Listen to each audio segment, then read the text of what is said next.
Kelanchal times, हर खबर पर हमारी नजर।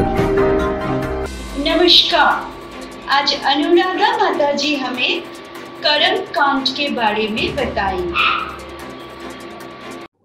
हरे कृष्णा कृष्णा कृष्णा हरे हरे, हरे राम राम राम हरे हरे। आज का विषय है कर्म कांड। संपूर्ण वैदिक धर्म 3 कांड में विभाजित है: कर्म योग, ज्ञान योग और भक्ति योग। आज हम कर्म कांड के ऊपर चर्चा करेंगे। वेद शास्त्रों और पुराणों में वैदिक संस्कृति में कर्म कांड को एक विशेष अंग बताया गया है। जो मनुष्य कर्म कांड का विधि पूर्वक पालन करते हैं वे भौतिक और आध्यात्मिक जीवन में भौतिक और आध्यात्मिक जीवन की इच्छाओं को पूरा कर सकते हैं। ऋषि और मुनि जो वेदों और शास्त्रों के आधार पर कर्मकांड का पालन करते हैं, कर्मकांड के द्वारा भौतिक जगत का कल्याण करते हैं। वेदों शास्त्रों में 1,00,000 श्लोकों में 80,000 श्लोकों में कर्मकांड की रचनाएं मिलती हैं। भागवतम में 11.27.6 नंबर श्लोक में भगवान श्री कृष्ण उद्धव से कहते हैं कि कर्मकांड इतना विस्तृत है कि इसकी कोई सीमा नहीं है। यह एक मुख्य विषय है। कर्मकांड 2 शब्दों से मिलकर बना है, कर्म तथा कांड। कर्म का अर्थ है जो हम क्रियाएं करते हैं उन्हें हम कर्म कहते हैं, और कांड का अर्थ है घटना से, जीवन का एक अध्याय।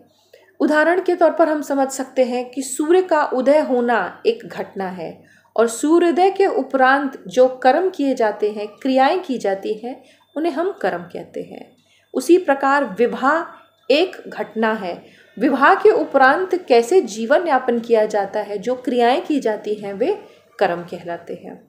कर्म कांड एक ऐसी विधि है जिसके द्वारा व्यक्ति चाहे तो उनके विधि विधानों के द्वारा उनके जो पुण्य कर्म अर्जित होते हैं उनसे फल प्राप्त कर सकता है, और मृत्यु के उपरांत उसे सुख प्राप्त होता है। कर्म कांड के मुख्य अंग है यज्ञ करना। यज्ञ, वेदों में यज्ञों का विशेष वर्णन मिलता है। उसमें मंत्रों का उच्चारण होता है। विवाह में, भूमि पूजन में, संध्या में मंत्रों का उच्चारण होता है और यज्ञ होता है। लेकिन यज्ञ और मंत्रों को ही सिर्फ कर्मकांड नहीं कहा जा सकता। कर्मकांड धार्मिक और सामाजिक जीवन पर भी प्रकाश डालता है। व्यक्ति के जन्म के पूर्व से लेकर मृत्यु के पश्चात तक धार्मिक जितने भी कर्म हैं वह सब कर्मकांड के अंतर्गत आते हैं, जिन्हें उपनयन संस्कार कहते हैं। यज्ञ, सेवा, पूजा, मनुष्य का आचरण, वर्णाश्रम धर्म इत्यादि जितने भी विधि विधान हैं, यह सभी कर्मकांड के अंतर्गत आते हैं, जो कि बहुत कठिन है। इनकी कठिनाई यह है कि इनको बहुत ही विधि विधान से इनका पालन करना चाहिए। भागवतम में 10वें स्कंद में 64वें अध्याय में राजा नृप की कथा आती है, जिनमें राजा नृप गोदान के दौरान एक त्रुटि कर बैठते हैं, जिनके फलस्वरूप उन्हें गिरगिट का जन्म लेना पड़ता है।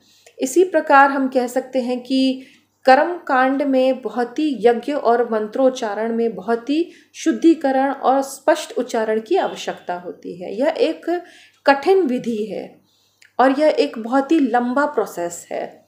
वर्णाश्रम धर्म का पालन करते हुए जो व्यक्ति पुण्य अर्जित करते हैं, वो जीवन में रहते हुए भी उन पुण्यों का फलों की प्राप्ति करते हैं, और मृत्यु के उपरांत उन पुण्यों के वजह से उन्हें पुण्य लोक की प्राप्ति होती है, भगवान के लोक की प्राप्ति होती है, जिसे वैकुंठ लोक कहते हैं।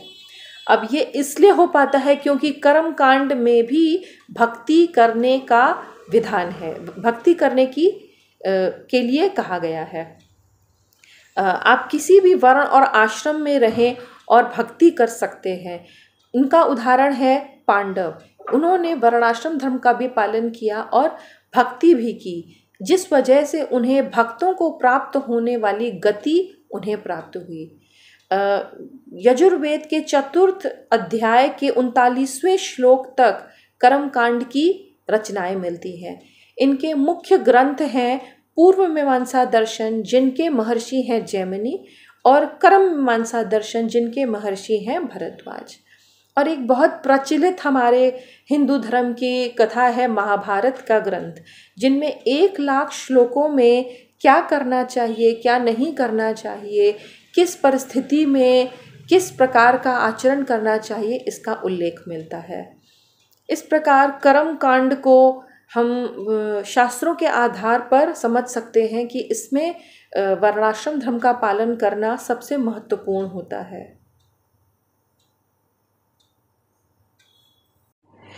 कर्म कांड और सकाम कर्म को कभी कभी आचार्य जन एक जैसा भी बताते हैं, लेकिन इसमें थोड़ा सा फर्क है। कर्म कांड में व्यक्ति देवी देवताओं की पूजा करता है और मिनिमम उसकी क्वालिफिकेशन होती है कि उसे वर्णाश्रम धर्म का पालन करना होता है, शास्त्रों के विधि विधानों का पालन करना होता है, जिससे कि प्रसन्न होकर देवी देवता उनकी इच्छाओं की पूर्ति करते हैं। इनमें से सिर्फ एक शिव जी ही ऐसे हैं जो उन्हें ब्रह्म तक की प्राप्ति करवा सकते हैं। बाकी सभी देवी देवता उनकी इच्छाओं की पूर्ति करते हैं और उनकी चेतना में वृद्धि करते हैं, क्योंकि वैदिक साहित्य में कर्मकांड में जितने भी मंत्र हैं वे सभी मंत्र ओम से शुरू होते हैं। और भगवान भगवद गीता में कहते हैं कि शब्दों में ओंकार मैं हूँ, अर्थात वह इनडायरेक्टली भगवान विष्णु की ही पूजा कर रहे हैं। और चूंकि कर्मकांड वेदों में वर्णित है, विधि विधानों का पालन करते हैं और ये वेद भगवान विष्णु के श्वासों से निकले हुए हैं, तो वह इनडायरेक्टली भगवान विष्णु की ही पूजा कर रहे हैं, जिससे कि उनकी चेतना में वृद्धि होती है।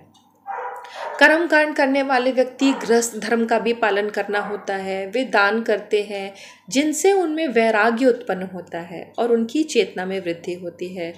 चाणक्य पंडित कहते हैं कि जिसके पास जिस चीज़ की कमी हो उस चीज़ को करने से उनमें वो चीज़ बढ़ती है, अर्थात दान देने से धन की वृद्धि होती है।